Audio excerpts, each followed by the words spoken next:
Un saludo a todos.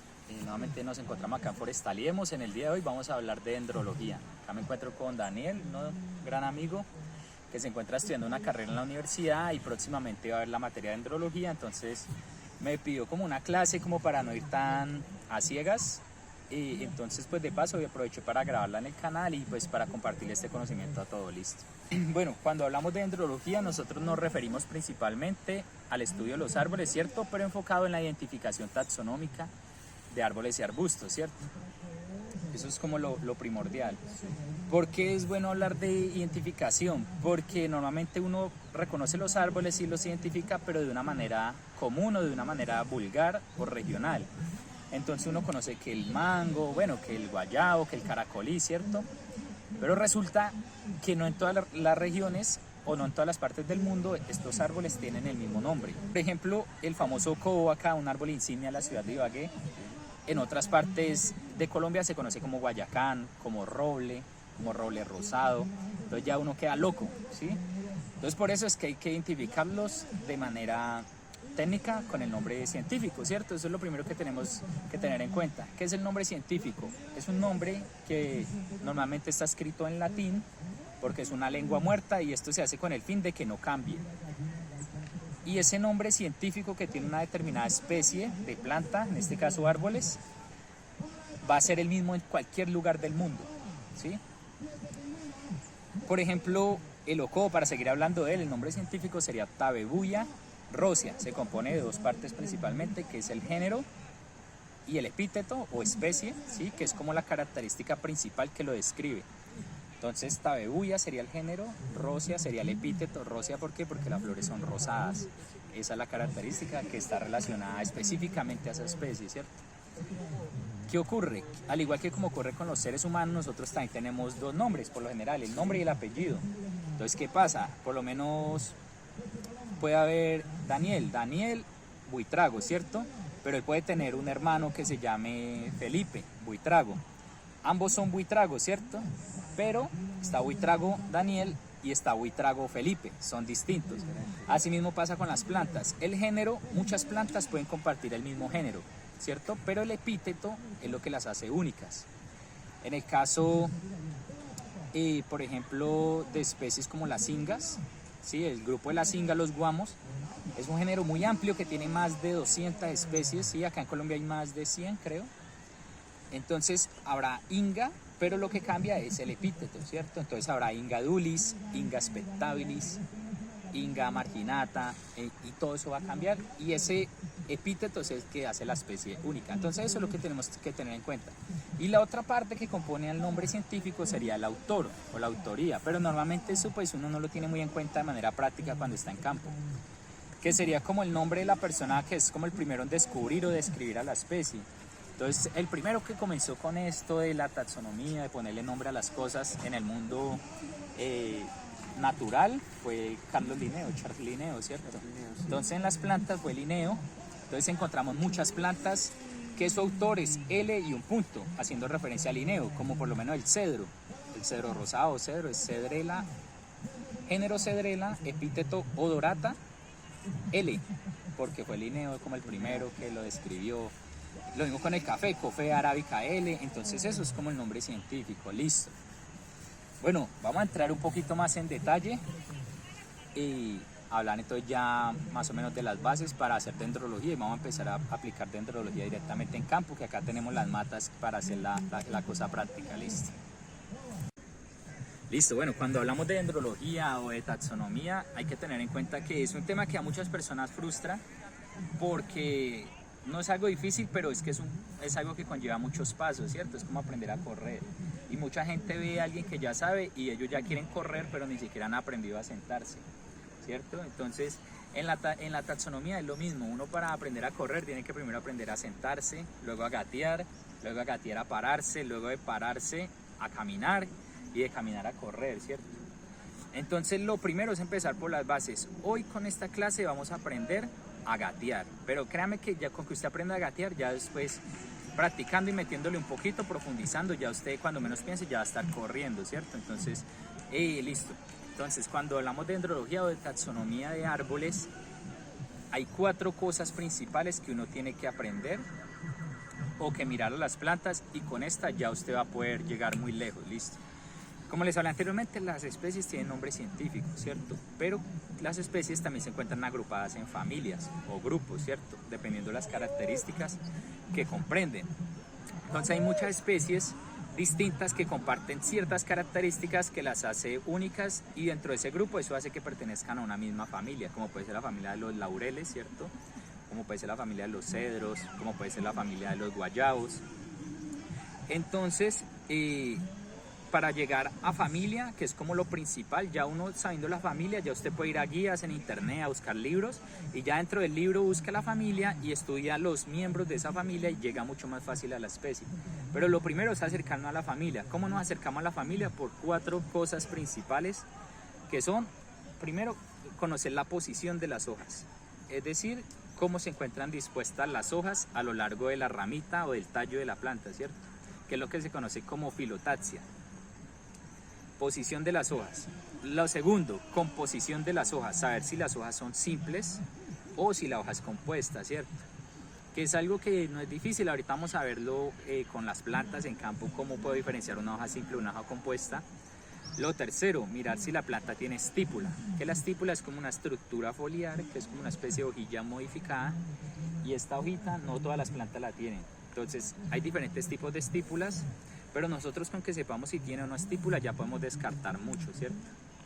Y por último, la presencia de exudados, exudaciones, es decir, si cuando le hacemos un corte o una herida al árbol en alguna de sus estructuras, este bota algún tipo de resina, algún tipo de sustancia de diferentes colores, y ya esto también nos ayuda a acercarnos a la familia. También el color o el tipo de exudado nos ayuda a saber. Entonces ya vamos a profundizar mucho más en cada una de ellas, ya viendo las plantas, pero con que sepamos distinguir esto, créame que ya filtramos muchas familias y muchas especies.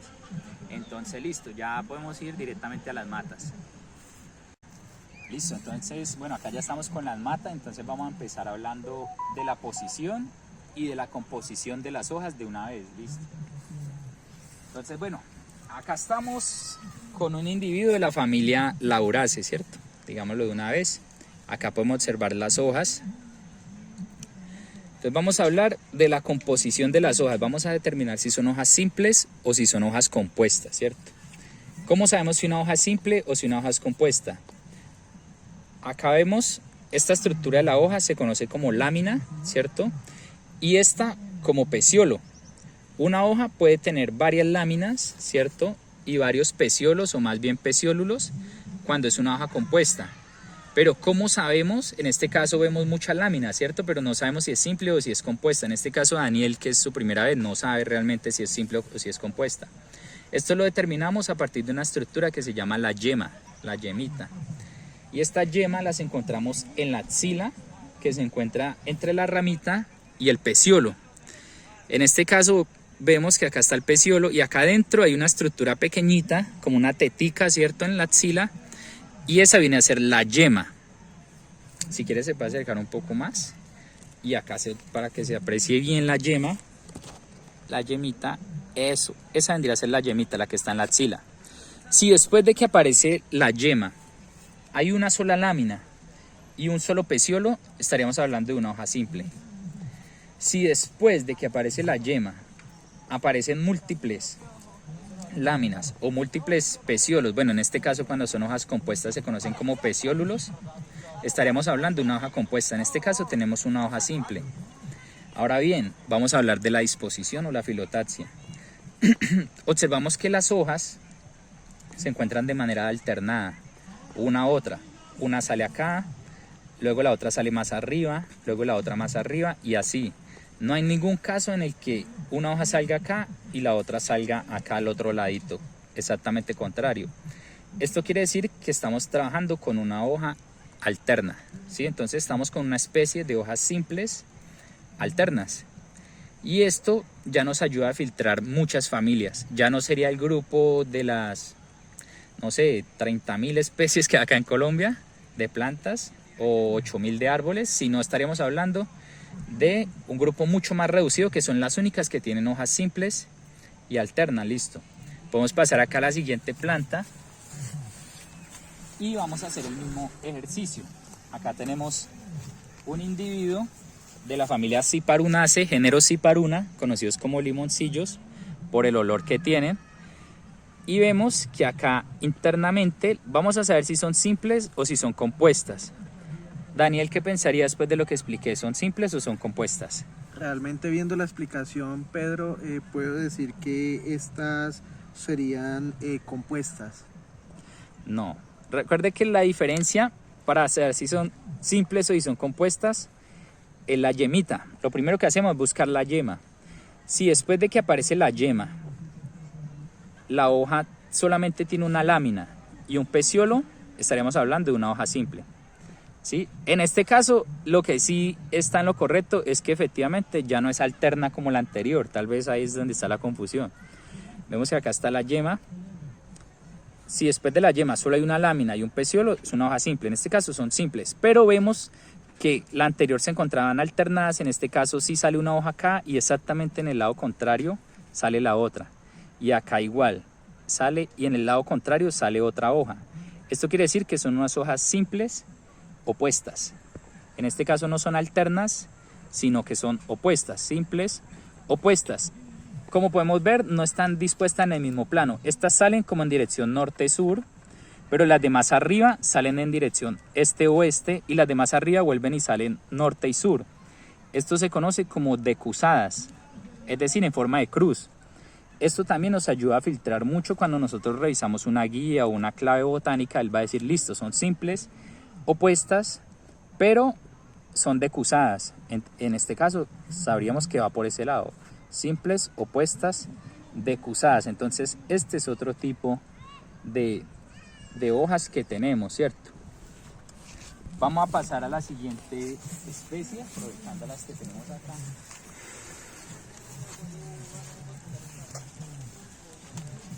Y lo mismo.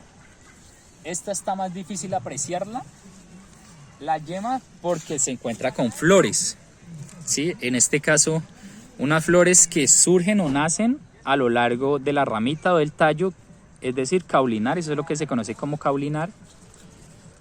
Y lo mismo, pero acá arriba sí se pueden ver más o menos las yemas. En este caso, Daniel, volviendo otra vez a la explicación, ¿qué sería? ¿Una hoja simple o una hoja compuesta? Sería Está la yema y después de la yema, ¿cuántas láminas ven? simple. Exactamente, simple porque después de que aparece la yema, la hoja solamente presenta una lámina. Una lámina y un peciolo. Sí, ya ahorita que veamos una hoja compuesta nos vamos a dar cuenta que es muy distinto y vamos a aprender a diferenciarla. Y la disposición, ¿cómo sería? ¿Opuestas o alternas? En este caso, si quieren nos acercamos para mirar si la hoja es... Sería de opuesta. Mirar si es opuesta o alternada, míralas bien. Sale acá. Esta es difícil, sí, porque no todas son tan distanciadas, pero cuando uno habla de una hoja opuesta, es literalmente opuesta. O sea, sale como la que vimos anteriormente, que sale exactamente en el mismo lugar. Estas nacen exactamente en el mismo lugar, una hoja respecto a la otra. Realmente no. Exacto, realmente no. Si es que esta sale, si bien están cerca, una está un poquito más abajo de la otra. Y acá lo vemos en otra rama, por ejemplo. Acá se puede ver mucho mejor. Si bien no están tan distanciadas como la primera que vimos, como la laurácea que vimos al inicio, pero sí vemos que se encuentran de manera alternada. Alternadas. En este caso estaríamos hablando de una hoja simple. Alterna. Simple alterna. Exacto. Listo. Ahora vamos a pasar a una hoja compuesta, pero esta es difícil. Pero directamente para hacer el ejercicio sería bueno. Entonces vamos a empezar a ver una compuesta para que veamos las diferencias. Listo, entonces ahora vamos a hablar ya de las hojas compuestas, ¿sí? Que son un poco más complejas o compuestas, por así decirlo. Acá aparecen unos nuevos términos, sin embargo, pues lo importante es aprender a diferenciarla de las hojas simples, ¿cierto? ¿Cómo hago para reconocerlo? Entonces, al igual que como lo hicimos con las hojas simples, en las hojas compuestas también existe algo llamado yema. Todas las plantas tienen yema, ¿cierto? Y lo que nos ayuda realmente a diferenciar si es una hoja simple o una compuesta es la yemita exactamente. En este caso, acá vemos la yema, ¿cierto? Entonces por ahora, viendo la yema, y acá vemos lo que creemos que es la hoja, ¿cierto? Todavía no sabemos si es simple o compuesta. Vemos que después de la yema salen muchas láminas, ¿cierto? Y muchos otros palitos que podrían ser peciolos o podrían ser peciólulos, dependiendo. Entonces por ahora diríamos, por ahora esto es una hoja compuesta. Pero ¿qué tenemos que verificar? Tenemos que verificar si acá, dentro de cada una de estas hojas, que podrían llegar a ser hojas, no hay yema. Si nosotros vemos acá una yema y esto tiene forma de que, esto va a ser una hoja compuesta, pero venimos acá y acá encontramos que también hay yemas, ya no es una hoja compuesta. Y hay grupos que literalmente son así.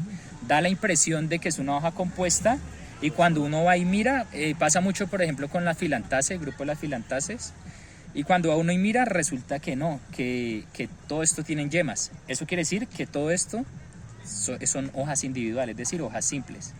En este caso acá aparece la yema y vamos a verificar si efectivamente acá hay yema. Daniel, mirando bien acá, ¿ve yemas? No se evidencian yemas. No se evidencian yemas, ¿cierto? Hay casos en que las yemas por animales, por diferentes cosas se puede haber caído, ahí quedaría una especie de cicatriz, pero no pasa mucho. Y de pasar, pues igual uno verificaría toda, pero si efectivamente en todas no se ve la yema, eso quiere decir que es una hoja compuesta. Que es una hoja compuesta. Acá está la yema y acá no hay yema. Entonces, si después de donde está la yema sale múltiples tallitos, múltiples peciolos, que podríamos decirlo de manera errada inicialmente, ¿cierto? Y múltiples láminas, entonces ya estaríamos hablando de una hoja compuesta. Si después de la yema solamente hay un palo, un peciolito y una lámina, estamos hablando de una hoja simple. En este caso es una hoja compuesta. ¿Qué pasa con las hojas compuestas? Las hojas compuestas tendrían lo que se conoce como peciolo, que llega hasta acá, ¿cierto? Igual que en una hoja simple. Pero acá donde empieza a aparecer los primeros foliolos, si ya no son hojas, sino foliolos o pinas. Es toda esta parte que une todos los foliolos, se conoce como raquis, ¿cierto? En el caso de los ingas, este raquis puede tener unas alas acá, unas alitas, lo que conoceríamos como un raquis alado, ¿cierto? Pasa también que los foliolos pueden llegar a ser opuestos, totalmente opuestos, subopuestos, que acá en esta hoja da la impresión de ser subopuestos. Podemos ver que parece que son totalmente opuestos, pero realmente no son totalmente opuestos. Entonces tampoco son alternos, pero se pueden conocer como subopuestos. En esta especie más que todo tienden a ser siempre opuestos. Y hay especies en las que los foliolos son alternados. Pueden parecer alternados, pero esto ya es algo más complejo que uno mira después. Lo importante inicialmente es poder determinar si es una hoja simple o si es una hoja compuesta. Si es una hoja compuesta, entonces hablaríamos de peciolo, raquis. Entonces todo esto sería la lámina de la hoja. En general todo esto es la hoja. Esto sería la lámina. Estos serían pinas, ¿sí? O foliolos. Estos ya no son peciolos sino peciólulos. El peciólulo, ¿cierto? Y las pinas. Entonces esto sería una hoja compuesta. Las hojas compuestas pueden ser paripinadas. Esto también es muy importante y nos ayuda a diferenciar grupos, géneros, más que todo géneros, ¿sí? Diferenciar también especies. Por ejemplo, es que estas hojas están como muy golpeadas porque están acá muy bajas, pero acá podemos ver, ejemplo, esto es familia Meliaceae, esto es género Guarea, ¿sí? Pero en Meliaceae también hay un género llamado Triquilia. Sí. ¿Cómo diferencia uno principalmente Guarea de Triquilia si no tiene flores y frutos? Uno lo diferencia por cómo terminan los pares de foliolos. En este caso vemos que los foliolos terminan en par, ¿cierto? Son dos, van de a dos, de a dos, de a dos, y acá terminan en dos, en par. Eso se conoce como una hoja compuesta paripinada, en par. Si acá, este último ve que aborta la hoja, acá esto es un mucrón, es un aborto, pero en realidad no hay hoja ahí, ¿cierto? Esto es un mucrón, el mucrón característico de Meliaceae, de Guarea. Pero si acá en vez de haber dos hojas como aparece, dos foliolos, perdón, como aparece acá hubiese uno, al final uno solo, que se ve mucho en muchos grupos, esto sería una hoja imparipinada, porque termina en impar. O sea, vienen de a dos y acá al final terminan uno. Y eso es lo que nos diferencia principalmente Guarea de Triquilia en Meliaceae. triquilia imparipinnadas, guarea paripinnadas. En este caso estábamos hablando de una guarea, Guarea guidonia. Entonces ahí está la principal diferencia de una simple o de una compuesta. ¿Sí quedó claro, Daniel? Sí, muy claro, Pedro. Listo, ahorita vamos a ver otro grupo que ya vamos a empezar a hablar de lo que nacen los exudados y las estípulas, y vamos a hacer el repaso de una posición, composición, y de paso vamos a mirar la estípula, si tiene o no tiene, y el exudado. Entonces listo, vamos para allá. Listo, bueno, acá estamos con otra planta, en este caso un individuo del género Croton, de la familia de las Euphorbiaceae, y vamos a analizar lo que viene a ser las estípulas y la presencia de exudados, ¿cierto? Vamos a hablar de las estípulas y los exudados. Bueno, entonces, para repasar lo que veníamos viendo anteriormente, acá estamos con Daniel nuevamente. Entonces vamos a mirar las hojas. Daniel, ¿serían hojas simples, hojas compuestas? Viendo Busquemos la por acá. información, Esta es busquemos la rama. primero la rama y la yema. Exacto. Evidenciar si tiene yema. Sí. Se evidencia que, Ahí no se aprecia muy bien, pero debería estar acá. que sí interna. la tiene. Ajá. De igual forma, pues miramos que tiene un peciolo, ¿sí? Después Y de la yema. Después de la yema, y que tiene una sola lámina. En este caso, Sería una hoja simple. exactamente. Como solamente después de la yema hay un peciolo y una lámina, estaríamos hablando de una hoja simple. En este caso, y la disposición, ¿son opuestas o son alternas? Viendo cómo está las hojas, sería alternas. Exactamente, serán unas hojas simples, alternas, ¿cierto? Vemos que salen las hojas alternadas en todos los planos, ¿cierto? En este caso es lo que se conoce como espiraladas o helicoidales, ¿cierto? Cuando salen en un solo plano, en una sola dirección, se conocen como hojas dísticas, en un solo plano, ¿cierto? Y acá vemos que están dispuestas en todos los planos, entonces sería una hoja helicoidal. Ahora bien, vamos a hablar de las estípulas. Como les había dicho, la estípula es como una estructura foliar, que es como una especie de hoja modificada que normalmente acompaña a la yema y se encuentra presente en la base del peciolo de la hoja, ¿cierto? En este caso, normalmente están en un lado del peciolo, pero pueden aparecer también internamente del peciolo, o cuando son hojas opuestas pueden estar entre los dos peciolos, ¿cierto? Como pasa mucho en Rubiaceae, que se conoce como una estípula interpeciolar, que está entre los dos peciolos. En este caso, las estípulas sería esta estructura. Esta ya se cayó, aparece más abajo, ahí la vemos como un pelito. Pero acá vemos esta, por ejemplo, y esta vendría a ser la estípula. Si ven que está a un lado del peciolo, es como un pelito que le cuelga ahí, pero hay diferentes tipos de estípulas. En este caso, esta es como un pelito, está ahí al lado. Ellas pueden ser caducas, es decir, que se caen, o perennes, es decir, duran ahí por mucho tiempo. Normalmente cuando se caen, al ser una estructura tan pequeña y frágil, se caen mucho. Ellas dejan una especie de cicatriz y uno puede venir acá con una lupa y ahí se observa la cicatriz. Normalmente ahí, cuando enfoque, la cicatriz aparece como una cejita, como una lineecita negra. Ahí podemos ver la cicatriz de la estípula. Sí. Entonces normalmente uno mira la planta y no tiene estípula, uno dice, ah, no tiene estípula, pero realmente toca tomarse el tiempo de mirar si tiene cicatrices, porque sí puede que tenga estípula, y que tenga o no tenga estípula ya nos puede ayudar a filtrar muchos grupos. En este caso vemos que sí tiene estípulas, ahí quedó la cicatriz. Por acá abajo vemos otra estípula, sí, ahí está el pelito, acá se ve, bueno, ahí la quité, ahí se ve, ahí la quitamos, la estípula está al lado en este caso.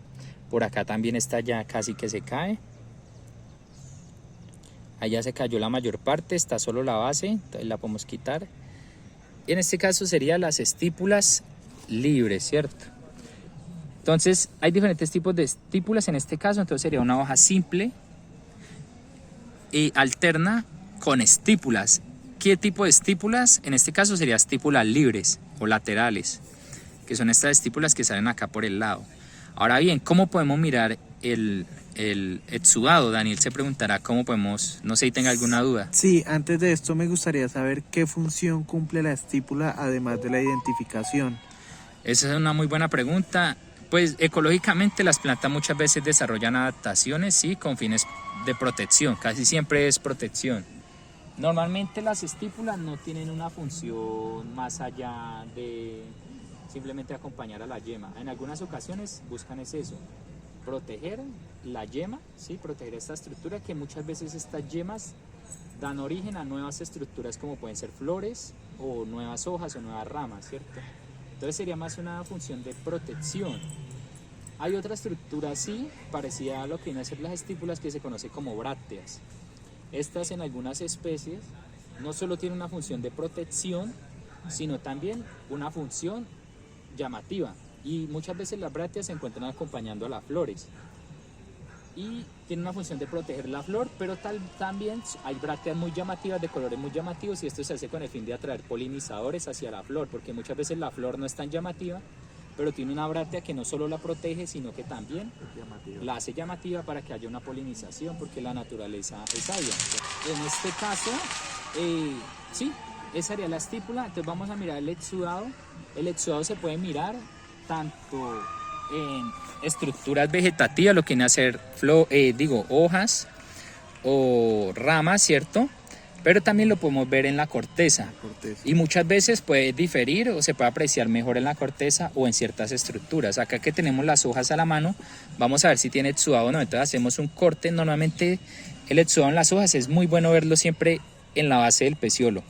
En la base del peciolo, entonces cortamos la base del peciolo, y por lo general es una estructura, esta está dura, que siempre tiende a tener ahí una gran cantidad de sustancias. Si cortamos ahí y vemos que es seco, que no bota absolutamente nada, es porque no tiene exudado. En este caso vemos que bota una especie de sustancia acuosa, ¿cierto? Podemos cortar otra hoja y acá vemos cómo fluye aún más. Acá sí vemos que sale totalmente una gota. Sí.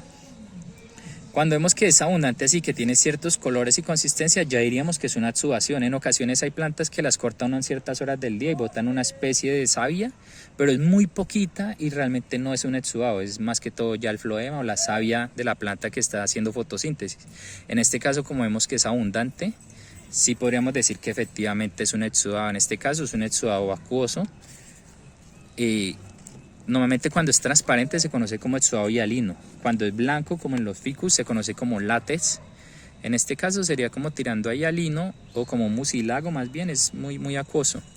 Pero en esta planta en específico, en esta especie, ocurre algo, que el exudado difiere cuando se cortan en las hojas que cuando se cortan la corteza. Sí. Entonces vamos a hacerle el corte a la corteza y vamos a ver el color de esta planta, y les voy a hablar de su nombre común y por qué está asociado el nombre común a esta especie. Entonces vamos a hacerle el corte en la corteza y vamos a ver cómo cambia este exudado. En este caso entonces sería una hoja, Daniel, ¿qué? ¿Simple o compuesta? En este caso sería básicamente una hoja simple. ¿Alterna o opuesta? Sería alterna. ¿Con estípula o sin estípula? Con estípula. ¿Y exudado o no exudado? Tiene exudación. Exacto. Eso ya nos filtra muchísimas familias, ya nos quedan unas muy pocas y nos ayuda a llegar más fácil a Euphorbiaceae. Y ya dentro de Euphorbiaceae podemos ver otros caracteres que nos pueden llevar a la especie, ¿cierto? Entonces vamos a ver el exudado de la corteza. Listo, bueno, vamos a analizar entonces el exudado de la corteza de esta especie del género Croto, familia Euphorbiaceae, para mirar cómo varía respecto a cómo aparecen las hojas, ¿cierto? Venimos acá a la corteza, Daniel, hacemos un corte como se explicó ¿sí? en el video, uno de los videos anteriores. Y acá se observa el exudado. ¿Cómo lo observa? Ya evidenció. Se evidencia que es como tiene una exudación, ¿cierto? Ajá. Rojiza. Roja. Como si fuera tipo sangre. Exactamente, rojo, ¿sí? Como tirando a un rojo carmesí parecido a la sangre. Efectivamente vemos que difiere un poco de la manera en que sale el exudado en la hoja, pero efectivamente esto nos confirma que sí tiene un exudado rojo en el fuste, literalmente acuoso, muy acuoso y más o menos abundante, ¿cierto? Sí. Esta especie se conoce comúnmente como sangregado o sangredrago, ¿sí? Y es justamente por esto, esto también tiene funciones medicinales, si mal no estoy, este exudado. Normalmente los exudados tienen funciones protectoras también, repelentes, y para los seres humanos muchas veces nos proporcionan herramientas. con ello se puede fabricar purgantes, venenos, algunos son alimenticios y se pueden comer, como el caso del Couma macrocarpa, por ejemplo.